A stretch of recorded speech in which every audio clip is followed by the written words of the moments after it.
जय माता दी। आज मैं आप लोगों को बताने जा रही हूँ कि घर में गृह क्लेश क्यों होता है, गृह क्लेश होने का क्या कारण है। और यह कबीर जी ने एक व्यक्ति को बताया था कि कबीर जी सत्संग किया करते थे और लोग उनके पास आया करते थे, उनकी बातें सुना करते थे। और एक दिन सत्संग कबीर जी का चल रहा था और जब सत्संग समाप्त हुआ तो सब लोग उठ के चले गए, लेकिन एक व्यक्ति बैठा रह गया। कबीरदास ने पूछा कि आप क्यों बैठे हैं, सत्संग खत्म हो गया, आप अपना जाइए काम कीजिए। तो वह व्यक्ति बोला कि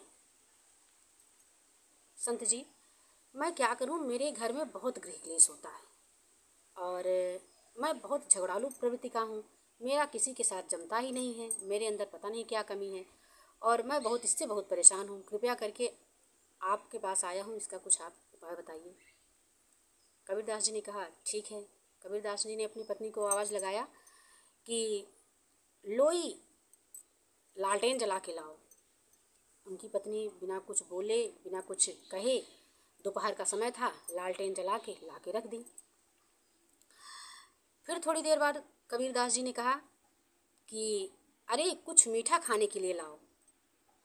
तो कबीरदास जी की पत्नी नमकीन ला के रख दी।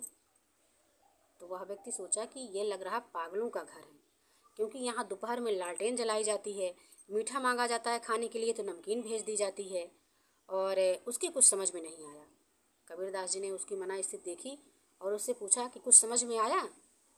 उसने कहा कि नहीं, मुझे तो कुछ समझ में नहीं आया। आपने दोपहर में लालटेन जलवाई और क्या कहते हैं, मीठा मांगने के लिए कहे तो नमकीन आ गया। कबीरदास जी ने कहा तो मैं तुम्हें बता रहा हूँ कि मैंने दोपहर में लालटेन क्यों जलवाई। मैंने अपनी पत्नी से कहा कि लालटेन जला के लाओ, तुम भी जान रही हो दोपहर का समय है, लेकिन मेरी पत्नी ने एक बार भी बिना कुछ कहे लालटेन जला के मेरे सामने ला के रख दी। उसने सोचा कि कुछ ना कुछ कार्य इनका होगा जो लालटेन मांग रहे हैं। और मैंने थोड़ी देर बाद मीठा मंगवाया तो वो नमकीन ला के दे दी।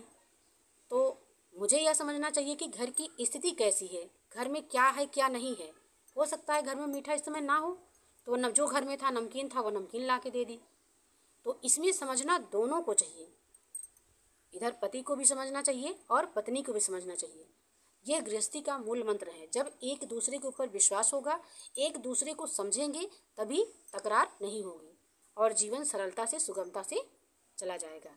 यह संत कबीर द्वारा कही हुई, सत्संग में बताई हुई बात है। कृपया इस मूल मंत्र को हम सभी को अपनाना चाहिए और अपने घर के गृह कलेश को शांत करना चाहिए, एक दूसरे को समझना चाहिए। चलो।